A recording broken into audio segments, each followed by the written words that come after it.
दोस्तों, honey trap is my second attempt at writing and narrating a story. Honey trap कहानी है हमारे दोस्त रजत कपूर की। रजत कपूर एक सीधे साधे मिडिल क्लास आदमी हैं। उनके पास वो हर चीज़ है जो किसी मिडिल क्लास आदमी के पास होनी चाहिए।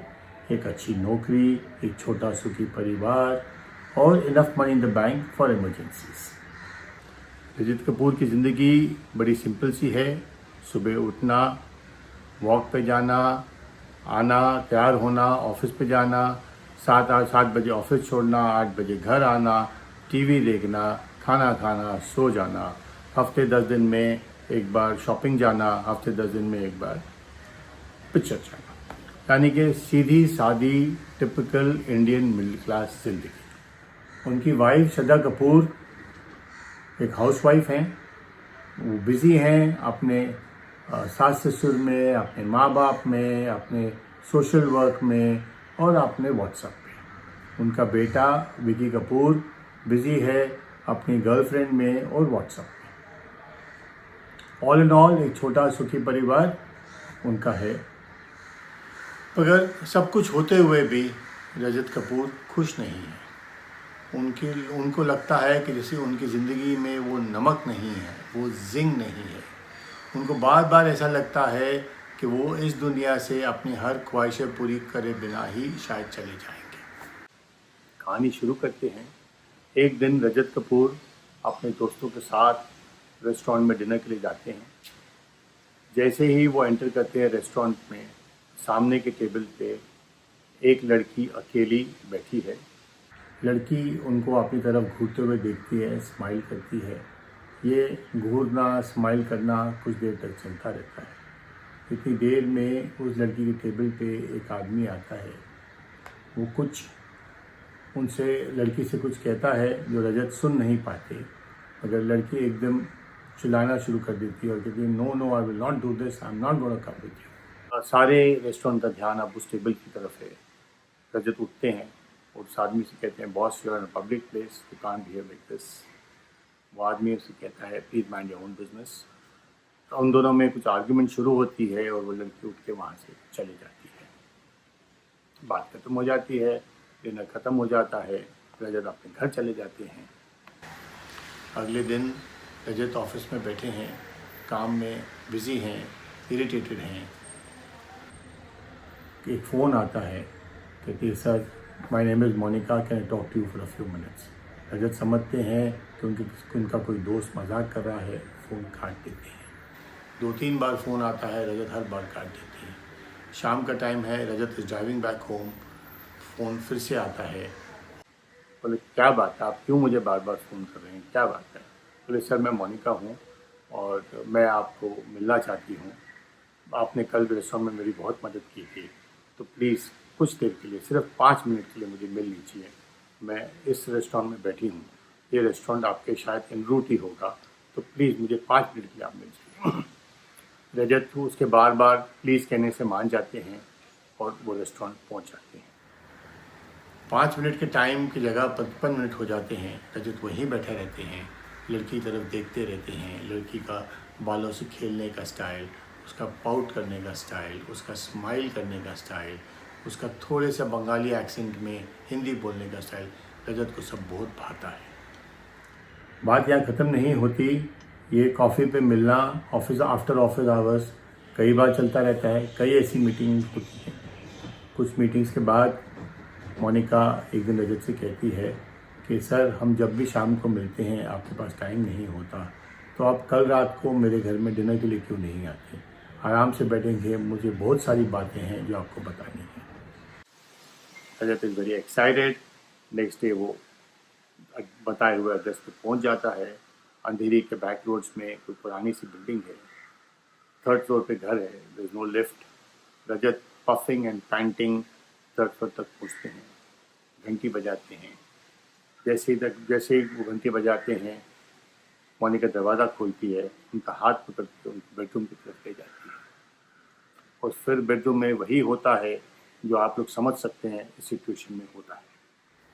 थोड़ी देर के बाद मोनिका उनसे कहती है कि आप सर चले जाइए, मैं आज अभी बात करने के मूड में नहीं हूँ। रजत वापस आ जाते हैं।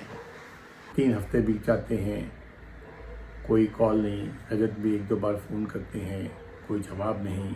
रजत को ऐसा ही लगा कि शायद ये मोनिका का टाइम पे बोलने का स्टाइल होगा और वो बात को भूल जाते हैं। कुछ 3 हफ्ते बाद शाम के टाइम पे रजत जब घर जा रहे होते हैं तो उनके बाड़ी के पास वही आदमी जो मोनिका को रेस्टोरेंट में तंग कर रहा होता है वहाँ खड़ा होता है। जैसे ही रजत गाड़ी में बैठने लगते हैं वो आदमी भी उनके साथ बैठ जाता है और अपने आप को इंट्रोड्यूस करता है as Das Babu, manager of Monika.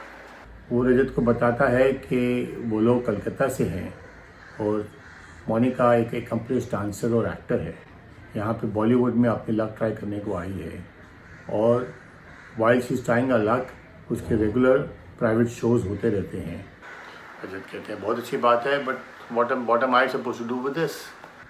मतलब सर एक छोटी सी प्रॉब्लम हो गई है और प्रॉब्लम ये हो गई है कि आपने उस दिन जो ज़बरदस्ती मोनिका के साथ की उसका रिजल्ट ये हुआ है कि Monica is now pregnant with your child. तो एकदम टम स्टक से हो जाते हैं। कहते जी मैंने कोई ज़बरदस्ती नहीं की, मैं जैसे ही वहाँ पहुँचा तो she drag me to the bedroom और फिर जो हुआ सो हुआ। दास बाबू कहते हैं सर जो हुआ सो हुआ तो ठीक है, मगर उसका नेट रिजल्ट ये है कि now she is pregnant with your child और उसने तो रो रो के अपना बुरा हाल कर दिया है। वो तो बताती है कि उसने आपको डिनर के लिए बुलाया था, आप जैसे ही वहाँ आए आपने उसको बेडरूम की तरफ ड्रैग किया, अपनी मर्जी करी और कुछ देर में वहाँ से चले गए। वो तो पुलिस में जाना चाहती है कंप्लेन लॉन्च करने के लिए, मगर मैंने उसे मना किया है, इस तरह उसे समझाया है कि आप एक शरीफ आदमी हैं, पुलिस में जाने से आपकी बहुत बदनामी होगी, हो सकता है आपका डिवोर्स हो जाए, हो सकता है आपकी नौकरी चली जाए, आपकी बनी बनाई इतने सालों की इज्जत सब मिट्टी में मिल जाएगी। तो मैंने उसे किसी तरह मना लिया है। तो सर आप एक ऐसा करें कि 25 लाख रुपए का बंदोबस्त करके 2-3 दिन में हमको दे दीजिए। रजत समझ जाते हैं that he is been taken for a ride, he is in a very bad honey trap and he is now being blackmailed. अगले दिन वो अपने दोस्तों को बात बताते हैं, दोस्त उनसे सलाह देते हैं कि भाई तुम दास बाबू से बात करके जो 10-15 लाख में वो मानते हैं उनको दे के इस बात को ख़त्म करो। ही कम्स होम, श्रद्धा उनकी परेशानी देखती है, बोलती क्या बात है, आप मुझे बात बताओ, आप कल रात से बहुत परेशान लग रहे हो मुझे। रजत से रहा नहीं जाता, वो पूरी बात श्रद्धा को बताते हैं। श्रद्धा बात सुन के जैसे कोई शॉक में आ जाता है वैसे आ जाती है, वो चुपचाप रूम से चली जाती है, दूसरे रूम में जाके दरवाज़ा बंद कर देती है, कुछ नहीं कहती उससे। Rajat is a bit surprised, he was expecting Shraddha चीखेगी, चिल्लाएगी, बहुत तमाशा होगा। रजत उसका ये बिहेवियर उसे समझ में नहीं आता। खैर वो ऑफिस चले जाते हैं, शाम को परेशान ऑफिस से वापस आते हैं तो श्रद्धा वेरी कूलली एंड कामली उनसे कहती है कि आप प्लीज़ कल की अपॉइंटमेंट रखें, मोनिका का वहाँ होना बहुत ज़रूरी है, आप कल उन दोनों को बुलाएं। रजत कहते हैं कहाँ बुलाऊं? तो वहीं की रखो जहाँ पे रोज़ उसे कॉफ़ी पीना जाया करते थे। तो अगले दिन दोनों रेस्टोरेंट पहुँचते हैं, वहाँ पे मोनिका और दास बाबू पहले से ही बैठे हैं। श्रद्धा मोनिका के पास जाती है, उसके गले लगती है, उसको कंग्रेचुलेशंस बोलती है और दास बाबू की तरफ बड़ा स्टर्नली देखते हुए गुस्से से कहते हैं हाँ बताइए क्या बात है। दास बाबू कहते हैं कि बात क्या है वो तो मैं रजत को ऑलरेडी समझा चुका हूँ, आप पैसे साथ में लेके आए हैं कि आपको और 1-2 दिन का टाइम चाहिए, मुझे बताइए, क्योंकि ज़्यादा टाइम हम लोगों के पास है नहीं। श्रद्धा वेरी स्टर्नली दास बाबू से कहती है कि पैसा तो हम आपको एक नहीं देने वाले। यहाँ आने से पहले मैं पुलिस स्टेशन गई थी, पुलिस स्टेशन में जाके मैं ऑलरेडी कंप्लेन रजिस्टर करा के आई हूँ कि हमको कोई ब्लैकमेल कर रहा है। मैंने सिर्फ आपका और मोनिका का नाम वहाँ पे नहीं दिया अभी तक। मैंने अपने लॉयर से भी बात की थी और मेरे लॉयर ने मुझे समझाया, तो कल सुबह मैं मोनिका को अपने गायना के पास ले जाऊंगी, वहाँ पे छोटा सा एक DNA टेस्ट करेंगे, उससे ये डिटर्मन हो जाएगा कि वाकई में ये बच्चा रजत का है, और अगर ऐसा है तो मैं इमीडिएटली डिवोर्स प्रोसीडिंग्स शुरू करवा दूंगी। In the meanwhile Monica can shift to our house and she can be in the guest room. जैसे ही डिवोर्स प्रोसीडिंग्स कंप्लीट हो जाएंगे, मैं रजत को डिवोर्स कर दूंगी और इन दोनों की शादी करवा दूंगी and they can live happily ever after. ये सुनते ही दास बाबू तो एकदम भड़क जाते हैं, कहते हैं नहीं नहीं, इसमें शादी कहाँ से आ गई, शादी की तो कोई बात ही नहीं है, आप तो इसका पूरा करियर रियून कर देंगे। हमने तो इतनी मेहनत की इसके करियर पे, she is a rising star of Bollywood. आप देखिए साल 2 साल में इसका हर जगह नाम होगा, हर जगह इसकी चर्चा होगी, शादी का सवाल ही नहीं उठता। आप तो हमको सिर्फ ये बताओ कि आप पैसे कब देने वाले हो। श्रद्धा दास बाबू से कहती है वेरी फर्मली कि मैं आपसे पहले भी एक बार कह चुकी हूँ कि पैसा तो हम आपको एक नहीं देंगे, हमारे पास 2 ऑल्टरनेट हैं। नंबर 1 कि हम कल गायना के पास जाएंगे, ऑल्टरनेट नंबर 2 हम चारों के चार अभी यहाँ सीधा पुलिस स्टेशन जाएंगे। डिसीजन आपको लेना है। Pin drop silence. Das babu फिर श्रद्धा को कहते हैं मैं समझ गया, आप मेरे साथ बार्गेन करना चाह रहे हैं।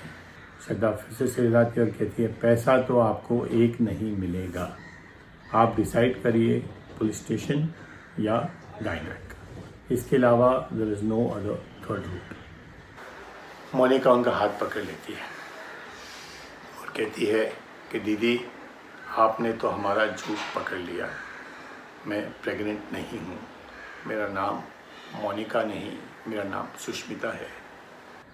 दास बाबू मुझसे 4 महीने पहले कलकत्ते से लेके आए थे, यही कह के कि बॉलीवुड में उनके बहुत कॉन्टैक्ट्स हैं और मुझे बहुत जल्द यहाँ पर रोल दिलाएंगे। आज 4 महीने से कोई काम हमें नहीं मिला, छोटे मोटे मैं डांस परफॉर्मेंस देती रहती हूँ एट प्राइवेट शोज़।